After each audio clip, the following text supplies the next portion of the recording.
इस मिठाई को आप किसी भी व्रत में बिल्कुल आराम से खा सकते हैं क्योंकि ये बिना चीनी के बनती है तो बहुत ज़्यादा हेल्दी है।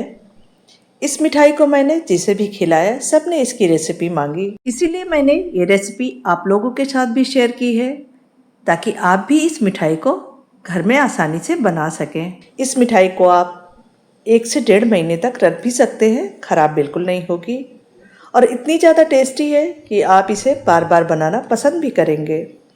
तो आइए देखते हैं इसको बनाने का बिल्कुल आसान तरीका। इस मिठाई को बनाने के लिए हमने लिया है आधा कप सफ़ेद तिल। कढ़ाई में डालेंगे तिल को और लो फ्लेम पर हल्का सा कलर चेंज होने तक भून लेंगे। तिल भुन गया है हमारा, इसे अब एक प्लेट में ट्रांसफ़र कर लेते हैं। अब लेंगे गोंद। तो ये है खाने वाला गोंद, इजली मार्केट में मिल जाता है, ऑनलाइन भी आप इसे ले सकते हैं।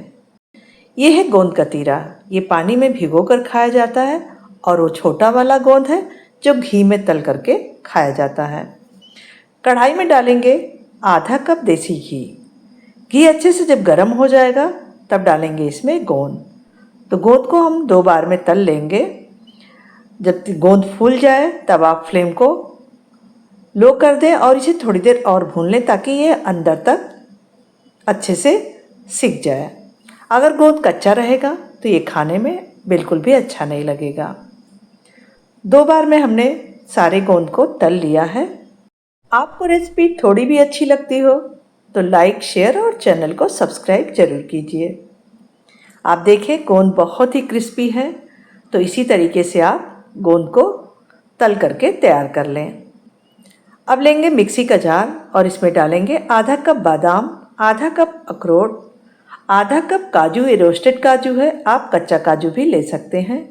1/4 कप पिस्ता, 1/4 cup sunflower seeds, 1/4 cup pumpkin seeds. इसमें से जो सीड्स आप नहीं खाते हैं स्किप भी कर सकते हैं। इसे बिल्कुल दरदरा पीस लेंगे। अगर आप व्रत में गोंद भी नहीं खाते हैं तो गोंद भी आप स्किप कर सकते हैं। तो इसे हमने दरदरा पीस लिया है। आप चाहें तो इसे बारीक काट करके भी इस मिठाई को बना सकते हैं। अब उसी कढ़ाई में हम इस ड्राई फ्रूट्स को लो फ्लेम पर भून लेंगे। थोड़ा सा घी इसमें बचा हुआ है, उसी में हमें इसे भून लेना है। अलग से और घी डालने का ज़रूरत नहीं है। बस ध्यान रखें इसे लो फ्लेम पर भूनें। तो आप देखें इसका हल्का सा कलर चेंज हो गया है। अब इसमें डाल देंगे 1 कप ग्रेट किया हुआ नारियल। सूखा नारियल हमने लिया है, आप चाहें तो नारियल का बुरादा भी ले सकते हैं। तो सारे ड्राई फ्रूट्स बहुत अच्छे से भुन गए हैं, इसे रख देते हैं साइड में। अब लेंगे खजूर। तो ये सॉफ्ट वाला खजूर है और ये बीज निकाला हुआ है। अगर आपके पास ऐसा खजूर नहीं है तो आप पहले खजूर से बीज निकाल लें और कोशिश करके आप सॉफ्ट वाले खजूर से ही इस मिठाई को बनाएं।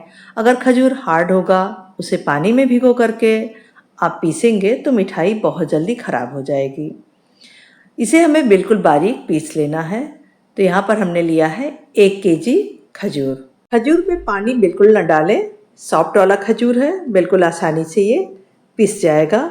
आप देखें बहुत ही जल्दी बिल्कुल आसानी से ये खजूर बिल्कुल बारीक हो गया है। इसी तरीके से आप खजूर को पीस कर तैयार कर लें। अब कढ़ाई में हम डालेंगे 1 चम्मच देसी घी और इसी में हम डाल देंगे पिसा हुआ खजूर। लो फ्लेम पर खजूर को हमें थोड़ी देर भूनना है। खजूर को हमने 2 बार में पीसा है, तो इस खजूर को पहले लो फ्लेम पर अच्छे से भून लेंगे। अच्छे से खजूर को आप भूनेंगे, मिठाई जल्दी नहीं खराब होगी। घी के साथ खजूर को आप लो फ्लेम पर भूनेंगे तो मिठाई का टेस्ट भी बहुत अच्छा आएगा। तो हमारा खजूर भून गया, तिल भून गया, सारा ड्राई फ्रूट्स भून गया और गोंद भी। तो हमें करना क्या है, इसी में सारी चीज़ों को डाल देना है। तो ये सारे ड्राई फ्रूट्स गए खजूर में। अब जाएगा इसमें तिल, साथ में हम डाल देंगे आधा गोंद। आधे गोंद को हम बाद में इस्तेमाल करेंगे। सारी चीज़ों को बहुत अच्छे से मिला लेंगे। फ्लेम को लो ही रखेंगे, बस लो फ्लेम पर इसे अच्छे से मिला लेंगे। तो सारी चीज़ों को हमने बहुत अच्छे से मिला लिया है। अब इसमें डालेंगे कुटी हुई हरी इलायची 1.5 चम्मच। टेस्ट बहुत अच्छा आएगा, इलायची आप ज़रूर डालें। फ्लेम को बंद करते हैं और इसे ट्रांसफ़र कर लेंगे एक बड़े से बाउल में, ताकि ये थोड़ा ठंडा हो जाए। जब ये हल्का सा गर्म रहेगा तभी हमें इसे सेट करना है। तो जब ये हल्का सा ठंडा हो जाए, हाथ से आप इसे टच कर सकें, तब आप एक बार अच्छे से इसे मिला लें। हाथ से अच्छे से मिलाएंगे तो सारी चीज़ें बहुत अच्छे से मिल जाएंगी। मिश्रण हमारा तैयार है मिठाई बनाने के लिए। अब आप चाहें इसके लड्डू बना लें, पेड़ा बना लें या बर्फ़ी सेट कर लें, जो आपको पसंद हो वो आप इससे बना सकते हैं। अब इसे हम रखेंगे चॉपिंग बोर्ड पर हमने बटर पेपर लगा लिया है। अब इसे बेलन से हमें बेल लेना है। बहुत पतला नहीं बेलना है, इस मिठाई को हमें थोड़ा मोटा ही रखना है। मोटा रखेंगे मिठाई देखने में ज़्यादा अच्छी लगेगी। हाथ से चारों तरफ इसे बराबर कर लें और वापस से इसे बेल लें। इसे अच्छे से बेलेंगे तो ये मिठाई का जो पीस निकलेगा ना, बहुत ही अच्छा निकलेगा। और ये जब हल्का गर्म रहे तभी आप इसे बेल लें। जब ये पूरी तरीके से ठंडा हो जाएगा तब इसे बेलेंगे तो मिठाई अच्छी नहीं बनेगी। ऊपर से हमने डाल दिया है तला हुआ गोंद और बारीक कटा हुआ पिस्ता। अब वापस से इसे बेल देंगे ताकि गोंद और पिस्ता मिठाई में अच्छे से सेट हो जाए। तो ये सब काम आप थोड़ा जल्दी करें ताकि ये पूरी तरीके से ठंडा ना होने पाए। जब ये मिठाई अच्छे से ठंडा हो जाए तब इसे चौकोर टुकड़ों में कट कर लें। एक बार आप मेरे तरीके से इस मिठाई को बना करके ज़रूर देखें, बहुत ज़्यादा टेस्टी बनती है। और इसे आप व्रत में खाएं या आप मीठा खाना पसंद करते हैं तो बना करके घर में रखें। जब आपका मन करे इस मिठाई को खाएं। हेल्दी है, टेस्टी है और आपने देखा बिल्कुल आसानी से ये बन करके तैयार भी हो जाती है। और आप एक बार इसे बना करके रख लें तो 1 से 1.5 महीने तक आराम से रख कर खा सकते हैं। साइड के जो टुकड़े निकले उसे आप लड्डू बना लें। अब आप देखें बिल्कुल परफेक्ट मिठाई बनकर हमारी तैयार है।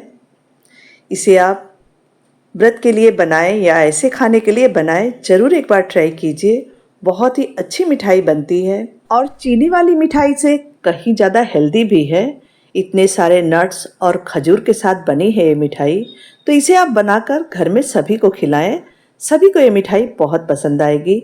आप अंदर से भी देखें, मिठाई बहुत ही अच्छी बनी है। ज़रूर ट्राई कीजिए। आपको किसी को गिफ्ट में देना है तो भी इस मिठाई को आप बना सकते हैं। मिठाई को आप एयरटाइट कंटेनर में भर करके रखें, जब मन हो तब आप इसे खा सकते हैं। बचे हुए साइड के टुकड़ों से हमने लड्डू बना लिया है, तो आप इससे लड्डू भी बना सकते हैं। आप मेरी रेसिपी फेसबुक, इंस्टा पर देख रहे हैं तो पेज को फॉलो कीजिए। यूट्यूब पर देख रहे हैं तो चैनल को ज़रूर सब्सक्राइब कीजिए। ऐसी और आसान रेसिपी देखने के लिए धन्यवाद।